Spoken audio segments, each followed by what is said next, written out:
Chief justice N V Ramna ने राष्ट्रीय सुरक्षा एजेंसी सीबीआई को जमकर लताड़ लगाई है दोस्तों। सीबीआई जिसे निष्पक्ष होना चाहिए, उसी सीबीआई की निंदा करते हुए एनवी रमना ने central bureau of investigation agency को जबरदस्त फटकार लगाई है दोस्तों। जिस तरीके से सीबीआई केंद्र में बैठी सत्ताधीन पार्टी भाजपा के इशारों पर चलना शुरू कर चुकी है काफी समय से, एनवी रमना ने उसी को लेकर सीबीआई की किरकिरी कर दी है और बहुत जबरदस्त किरकिरी की है। नमस्कार, मेरा नाम है जयंती झा और आप देख रहे हैं द लाइव टीवी। दोस्तों, सीजेआई एनवी रमना यानी चीफ जस्टिस ऑफ इंडिया ने सीबीआई को लेकर बहुत बड़ा बयान दे डाला है और बहुत विवादित बयान दे डाला है। उन्होंने सीबीआई की क्रेडिबिलिटी पर सवाल खड़ा किया दोस्तों। सीजेआई एनवी रमना ने क्या कुछ कहा है वो दिखाने के लिए, वो जानकारी देने के लिए आपको स्क्रीन पर मैं एनडीटीवी की खबर इस वक्त दिखा रही हूं, जो आप देख पा रहे होंगे, जिसके मुताबिक चीफ जस्टिस ने सीबीआई से सीधा कहा है कि भाई राजनेताओं के साथ गठजोड़ करना बंद कर दो। तुम लोग नेता आते जाते रहेंगे लेकिन आप हमेशा स्थायी रहोगे। सीजेआई एनवी रमना ने एक तरीके से दोस्तों सीबीआई को नसीहत दे डाली, एडवाइस दी है। पुलिस की लंका तो रमना साहब ने लगाई ही, इसके अलावा केंद्रीय जांच ब्यूरो यानी सीबीआई की भी उन्होंने अच्छी तरीके से यहां पर क्लास लगाकर रख दी। देखिए दोस्तों, सीजेआई एनवी रमना ने डेमोक्रेसी जांच एजेंसियों की भूमिका और जिम्मेदारी पर भाषण दिया। उनका लेक्चर था जिसको लेकर जांच एजेंसी को स्वतंत्र और स्वायत्त बनाने की जरूरत है। उन्होंने कहा, एक ही अपराध की जांच में सारी एजेंसियां एक साथ जुट जाती हैं, उसी में लग जाती हैं। एक बार अपराध दर्ज होने के बाद यह तय होना चाहिए कि कौन सी एजेंसी उस केस की जांच करेगी। आप बेमतलब में बेफिजूल अपना टाइम वेस्ट ना करें। इन दिनों एक ही मामले की कई एजेंसियों द्वारा जांच की जाती है। सीजेआई ने कहीं ना कहीं दोस्तों ये बात कह दी है कि भाई सीबीआई जो कि केंद्रीय एजेंसी है वो राजनेताओं के सामने झुक चुकी है। जब नहीं झुकेगी तभी तो ये कहा जाएगा ना कि भाई हाँ, ये इनकी वीरता की मिसालें दी जाएंगी। सीजेआई एनवी रमना ने आगे कहा कि सभी संस्थाओं को लोकतांत्रिक मूल्यों को बनाए रखना और मजबूत करना चाहिए। किसी भी सत्तावादी प्रवृत्ति को पनपने नहीं देना चाहिए। ये एक बयान इस बात को साबित करता है दोस्तों कि हमारे देश का उच्चतम न्यायालय भी इस बात को स्वीकार करता है कि केंद्रीय एजेंसी सीबीआई सत्ताधीशों के आगे झुक चुकी है।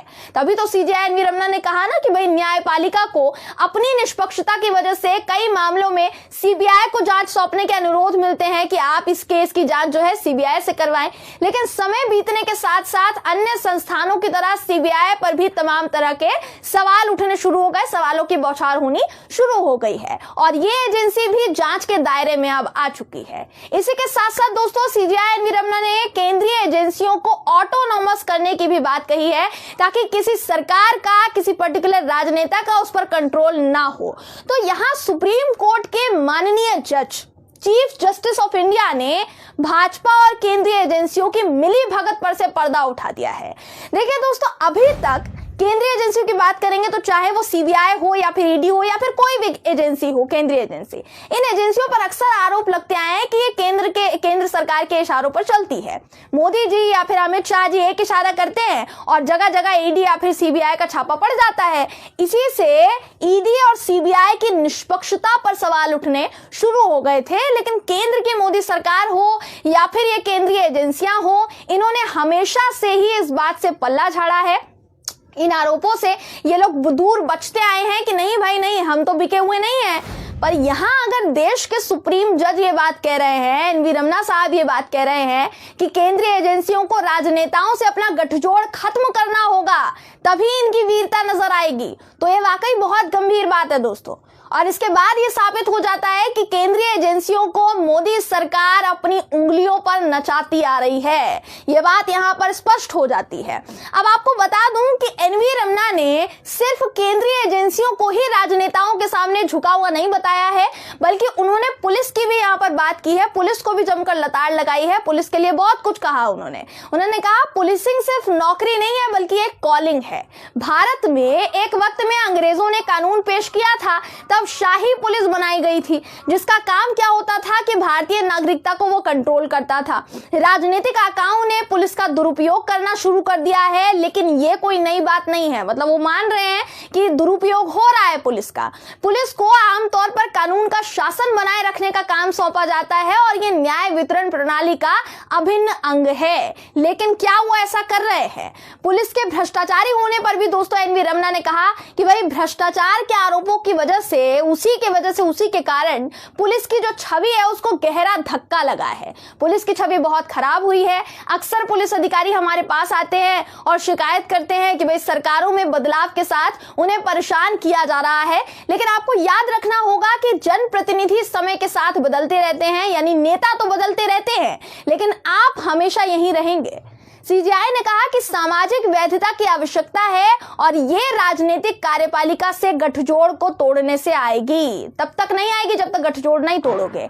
अब देखिए दोस्तों, जहां केंद्रीय एजेंसियों ने सरकार के इशारों पर काम करना शुरू कर दिया है, उसी राह पर तो पुलिस भी चलती आई है और अभी भी चल रही है। हर राज्य में इसका उदाहरण आपको देखने को मिल जाएगा और ज्यादातर की अगर बात करेंगे तो उदाहरण आपको बीजेपी शासित राज्यों से देखने को मिलेंगे, चाहे वो यूपी हो, चाहे वो फिर और कोई दूसरा राज्य हो। यूपी इसलिए बोल रही हूँ दोस्तों क्योंकि यूपी इन दिनों चर्चा में बना हुआ है।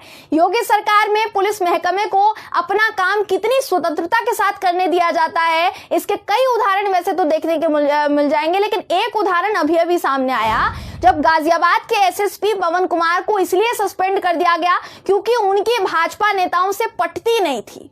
दूसरा कारण यह था सबसे बड़ा कि उन्होंने गुंडे फर्जी महंत पर गुंडा एक्ट लगाने की कोशिश की थी। तो सवाल आखिर यही है कि जब आपको पुलिस अपने इशारों पर चलने वाली चाहिए तो उस पुलिस का मतलब क्या बनता है?